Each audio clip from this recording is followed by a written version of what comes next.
to start with just a little audience participation. I know, don't groan. I promise not to ask you to introduce yourself to the person sitting next to you.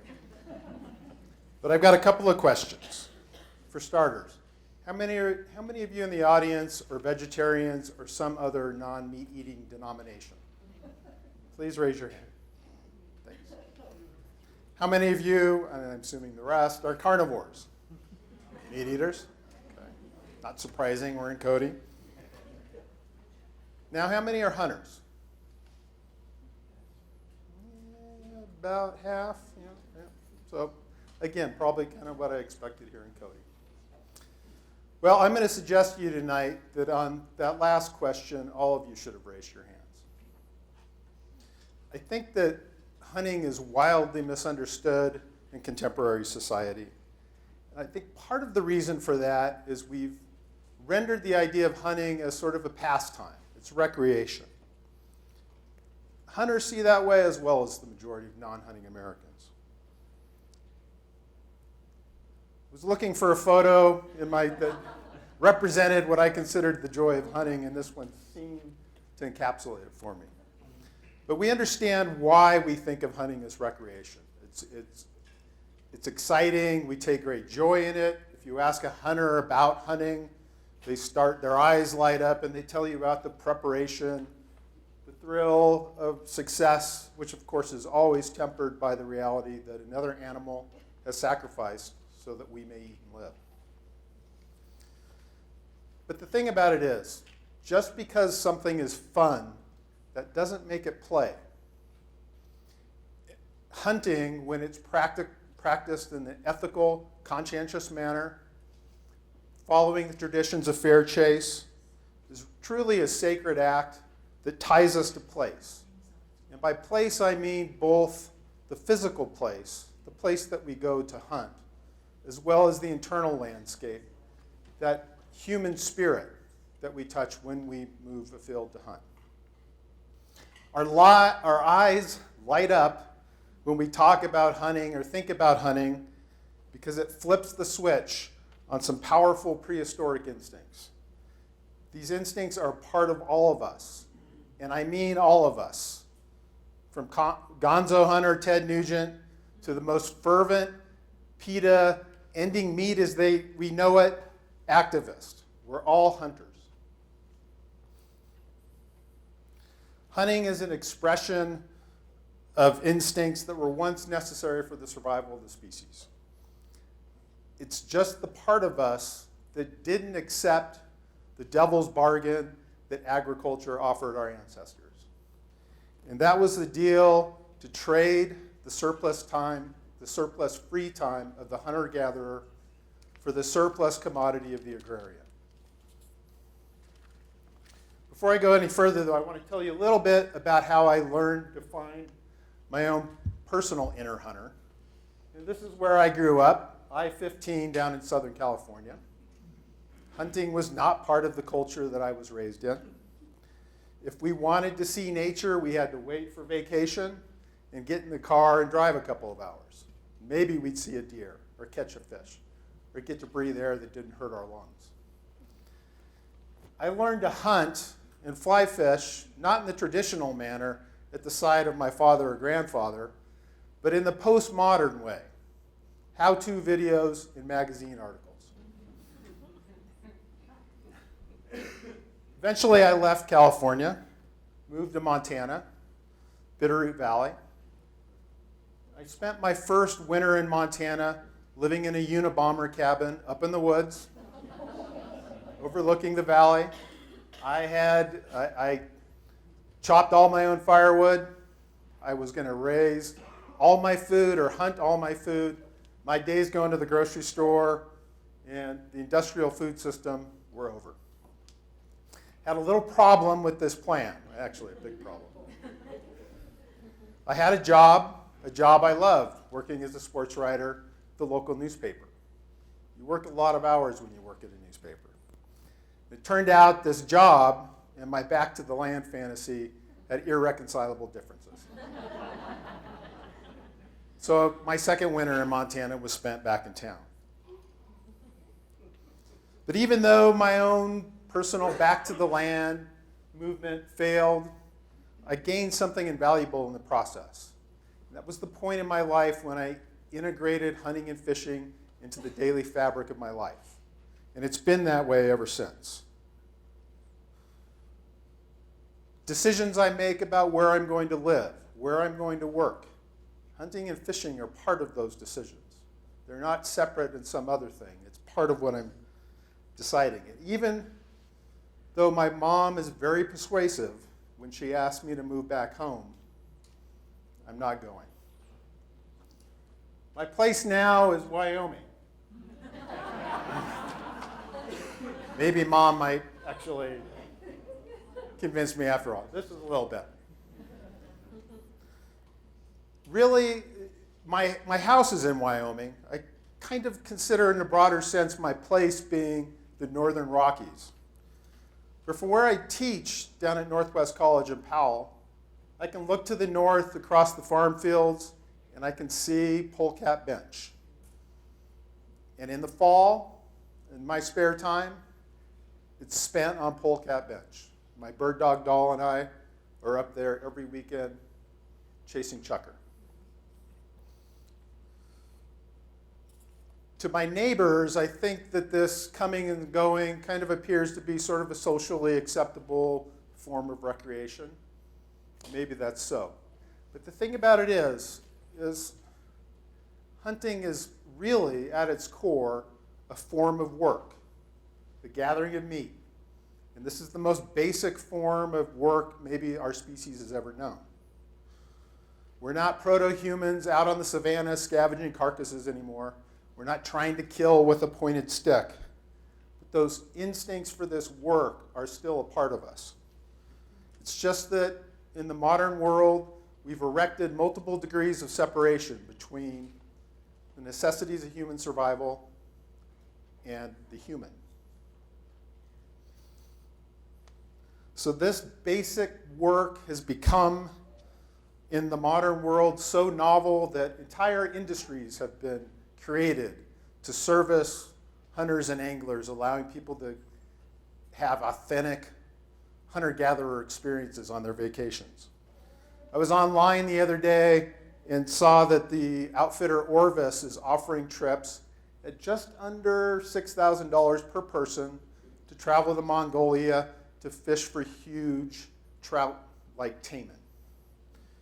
And we all know that people will spend considerable dollars to come to a place like Wyoming to hunt big game. So we've turned this basic work into kind of a high-end recreational activity with sort of multi-layered service providers, providing services for folks that will pay good money to experience these things. And the reason I think this is this activity of hunting touches us and excites us in a way, allowing us to touch these instincts that lay dormant in most of our lives. It's just that for most folks, they can't do that today without the help of a guide. So we're passionate about hunting because we're flipping the switch on these dormant instincts. The expression of these instincts can lead to remarkable things. One example, years ago, I was hunting on the San Francisco Peaks near Flagstaff, Arizona, hunting elk. Early in the morning, I saw a bull tending to a harem of cows in a mountain meadow. And as I tried to move into position, I saw the bull coaxing that harem into a nearby stand of timber, aspen grove. And I'd been in that aspen grove before running after elk. I knew what it was like in there. It was a tangled mess of deadfall. There was no way to go in and follow without spooking the herd. So instead, I picked a spot in the meadow overlooking where the elk had entered the timber, and I sat down and I waited all day. I read a book, the biography of Frank Sinatra, which is sort of a weird book to be reading while you're hunting. I ate my lunch, I took a nap. I thought more than once, kind of a little bit crazy, Rob, sitting up here. But I stayed all day. And late in the afternoon, as I began to worry that I was going to lose the light, I finally heard the elk stir, and that bull stepped out into the meadow. Now, I'm pretty much a normal, average, modern guy. I get a little antsy just sitting around in the morning brushing my teeth. I can't stand in front of the sink long enough to get my teeth clean. I've got to pace around the house. But the hunter in me was able to sit down for more than 8 hours waiting for that moment. The journalist or writer in me could not do that. The teacher in me couldn't do that. And even the father in me doesn't have that kind of patience. But the hunter did. And hunters regularly have experiences like this. Non-hunters travel about a place like Wyoming and see scenery, or not scenery in some parts of the state. When I travel around, I see places to hunt. When I look at a river, I see superimposed in the best holding water the silhouette of unseen trout. When I walk on Polecat Bench in the off-season, I'm constantly distracted. There's chukar poop everywhere. There's bird track. I'm constantly gaining data that I can use when I return in the fall. Hunters also get off the beaten path a bit. Many of you have been up on Polecat Bench. You know, walking the rim, the views are spectacular. Hunters do the bench differently. We start at the rim and we go down to the bottom. And then we go back up again. We're chasing birds, flushing birds, or in the case of chukar, usually running birds. This is my bird dog doll. She's quite pleased with herself in this photo. But that climb up and down, it's 500 to 700 feet. It's pretty rugged. But on a typical fall Saturday, I'm going to do it 5 or 6 or 7 or 8 times, trying to fill a limit, which I never do. But as long as my legs hold up, I'm going to keep trying. When you spend time hunting a place, you come to understand the contours of that place. By studying the way the animals you're pursuing use the contours of that place. And in this process, we develop an intimate relationship with place.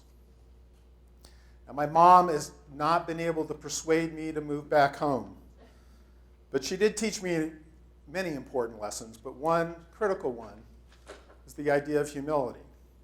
So because of Mom and what I learned, I'm not going to sit up here and tell you that my experience is more intense or deeper or more meaningful than the non-hunter. I'm just going to tell you that it is my way. I know that that might not be the way for everyone. Hunting is a convergence of everything I love about the West. The exterior landscapes, the wildlife, the sustainable, nutritious food you bring home from the field when you're successful. Hunters are the ultimate locavores. And we also figured out beards were cool a long time before hipsters did. So I think it's time we retire this modern notion of hunting as recreation. Hunting is intrinsic part of the human animal. These instincts and passions and skills are just hidden for most of us. But it's okay to reconnect with these things, to allow these instincts to be expressed. And in fact, I would argue it's essential. It's essential for sanity in the modern world. It's a crazy place out there. I do worry, though, in the modern world that sometimes you almost get the sense that we're trying to launder the human experience of this role we play as predator at top or near the top of the food chain. It's a little bit Brave New World-ish in my mind. We're sort of ashamed of the savage. And the anti-hunting movement seems to be imagining a fantasy world that's been sanitized of any of the messiness of eating other animals. But I don't share this shame. I'm not afraid of a little moral ambiguity or complication. But rather than scrub hunting from the human experience, I want to embrace it. I also want to embrace that role that hunters play in the United States as defenders of wildlife and wild places.